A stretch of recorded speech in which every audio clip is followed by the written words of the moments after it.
अरे भाई योगी जी, इन भेड़ों का देखो, घर में से तो इतनी आराम से निकल के आई हैं और बाहर आते ही रोड पे अपना दोनों को परेशान करे पड़ी हैं। मैं इधर से हाँक रहा हूँ और तुम उधर से हाँक रहे हो, फिर भी अपना दोनों को नचाए पड़ी हैं, इसीलिए मैं नहीं पालता हूँ इन्हें। अरे भाई मोदी जी, अब क्या करें, अब क्या करें, अब तो अपना दोनों ने पाल ली हैं, अब तो ये परेशान करें या कुछ भी करें, अब तो इन्हें पालना ही पड़ेगा, वरना ये भूखी मर जाएंगी अगर घर में रखे रहे अपना। इन्हें अब तो चुकाना पड़ेगा ही इनको। और ये देखो, नहर में भी आज बहुत तेज पानी आ गया है। अरे योगी जी, अब बताओ क्या करोगे तुम। मैंने तुमसे पहले ही कहा था कि एक बार नहर में देख आओ जाके, कहीं पानी आया है या नहीं आया, मगर आप माने ही नहीं। अब बताओ, इन्हें कहाँ से लेके जाओगे नहर के पार, और पार घास है, घास पारी है तभी तो चुंगेंगी, वरना ये भूखी रह जाएंगी। अरे मोदी जी, आप तो खाम का परेशान होते हो, परेशान मत हो, तुम टेंशन इतनी मत लिया करो, तुम्हारे साथ में मैं हूँ और इन्हें नहर के पार ले जाने की जिम्मेदारी मेरी है। बस आप पीछे से हाँकते रहना, एक पास में ही पुल है मेरा देखा हुआ बहुत पुराना, उसी पुल पे से अपना लेके चलेंगे नहर के पार। अरे भाई योगी जी, तुम्हें पता नहीं है, मैं खाम का टेंशन नहीं लेता हूँ। मैं इसलिए टेंशन ले रहा हूँ कि आज बहुत बहुत बड़े व्यापारी आ रहे हैं बाहर से भेड़ों के बाल खरीदने के लिए, इसीलिए मैं टेंशन ले रहा हूँ। अगर अपनी भेड़ें आज गंदी और भूखी रह गई तो वो अपनी भेड़ों को देख के क्या कहेंगे, और अपनी भेड़ों के पेटों में कुछ नहीं होगा तो वो भूखी देख के वैसे ही लौट जाएंगे व्यापारी, इसीलिए तो मैं टेंशन ले रहा हूँ। वो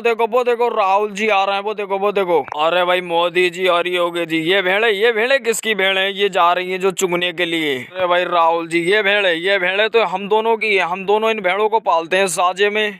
अरे भाई मोदी जी, तो मैं व्यापारी हूँ, शहर से आया हूँ भेड़ों के बाल खरीदने के लिए। आपके गांव में किस किस के घर में भेड़ें पलती हैं मुझे बताओ, मैं बाल लेने के लिए आया हूँ, बाल खरीदता हूँ मैं भेड़ों के, उनका ऊन बनता है, ऊन बनवाऊंगा मैं। अरे भाई राहुल जी, हमारे गांव में तो सिर्फ दो घरों में पलती हैं भेड़ें, एक हमारे घर में और अखिलेश जी के घर में पलती हैं बस, और कोई भी पूरे गांव में नहीं पालता भेड़ें, हम दो से अलावा हम ही दो पालते हैं बस, हम ही दोनों इस शौकीन हैं इन भेड़ों के, बस और कोई भी नहीं है शौकीन भेड़ों का। अरे भाई मोदी जी, लगता है तुम अपनी भेड़ों को कुछ खिलाते नहीं हो, और ये गंदी भी बहुत लग रहा है, कब से नहीं नहलवाया तुमने इन्हें, नहलवाया करो जब तो इनके बाल जल्दी जल्दी बढ़ेंगे, अगर नहलवाओगे नहीं तो कैसे बढ़ेंगे। और थोड़ा तेल लगाया करो इनके ऊपर, खाना तेल, जब तो इनके बाल जल्दी जल्दी बढ़ेंगे, वरना ये ऐसी रह जाएंगे। और ये गंदी भी बहुत है, तुम कुछ लगता है खिलाते नहीं हो। अरे भाई राहुल जी, तुम्हें क्या बताऊं, मैं इन्हें चुहाने के लिए बाहर लेके आया ही था मैं, जब तक मैंने देखा कि नहर में पानी आ गया, और मैंने योगी जी से कहा भी था कि आप देखिए आओ, इन्होंने देखा ही नहीं, मेरा कहना ही नहीं माना, और ये कह रहे थे कि पुल पे से लेके जाऊंगा मैं नहर के पार, नहर के पास ही घास मिलती है और इस पार तो घास मिलती ही नहीं है। मगर एक बात है योगी जी, लगता है तुमने अपनी भेड़ों के बाल पिछले महीने में ही कटवाए थे, इसीलिए छोटे रह गए, वरना बहुत बहुत बड़े बाल हो जाते हैं इनके जल्दी से जल्दी हो। मगर योगी जी, लगता है तुमने अपने बाल भेड़ों के कटवा दिए, इसीलिए तो नहीं बढ़े जल्दी। और तुमने अखिलेश जी के भी तो भेड़े बताई थी, उनके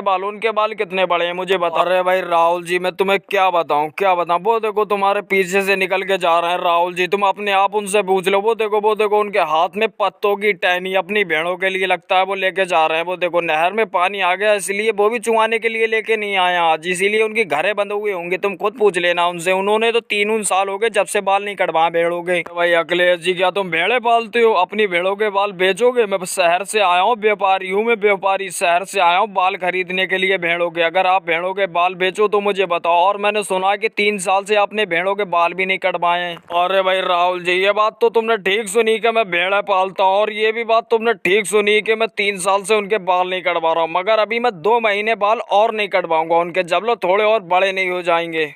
अरे भाई अखिलेश जी, ऐसा क्यों तुम 2 महीने क्यों रुकना चाहते हो, मैं ठीक दाम दे दूंगा उनका, ठीक दाम, ठीक पैसों में ले लूंगा मैं, आपके बाल कटवाओ तो सही। अगर 2 महीने बाद रुकोगे तो 2 महीने बाद भी कौन से ज्यादा बढ़ जाएंगे उनके बाल। अरे भाई अखिलेश जी, वो गाँव में इतनी दूर से शहर से आए गाँव में अपनी भेड़ों के बाल खरीदने के लिए, अगर वो खाली हाथ जाएंगे तो कितना बुरा लगेगा। हमारी भेड़ों के तो छोटे बाल हैं, इसीलिए वो नहीं खरीद रहे, अगर हमारी भेड़ों के मांगते तो हम तो दे देते बेचारों को, तुम दे दो अपनी भेड़ों के बाल, 2 महीने में कौन से बढ़ जाएंगे ज्यादा। अरे योगी जी, आप भी ठीक कर रहे हैं और राहुल जी भी ठीक कर रहे हैं, मगर 2 महीने में बाल तो नहीं बढ़ेंगे ये तो मुझे भी पता है, मगर 2 महीने में ठंड तो बहुत कम हो जाएगी, ठंड कतई खत्म हो जाएगी, तभी ठंड खत्म हो जाए तभी ले जाना आप मुझसे आके। अरे भाई अखिलेश जी, ये बात तो तुम ठीक कह रहे हो कि 2 महीने बाद ठंड खत्म हो जाएगी, चलो ठीक है, 2 महीने बाद मुझे आपके भेड़ों के बाल खरीदना है। और मोदी जी और योगी जी, आपकी भेड़ों के भी बाल जब लोग बड़े हो जाएंगे, बहुत बड़े हो जाएंगे। और भाई लोगों, वीडियो को लाइक करो और चैनल पर नए हो तो चैनल को सब्सक्राइब करें।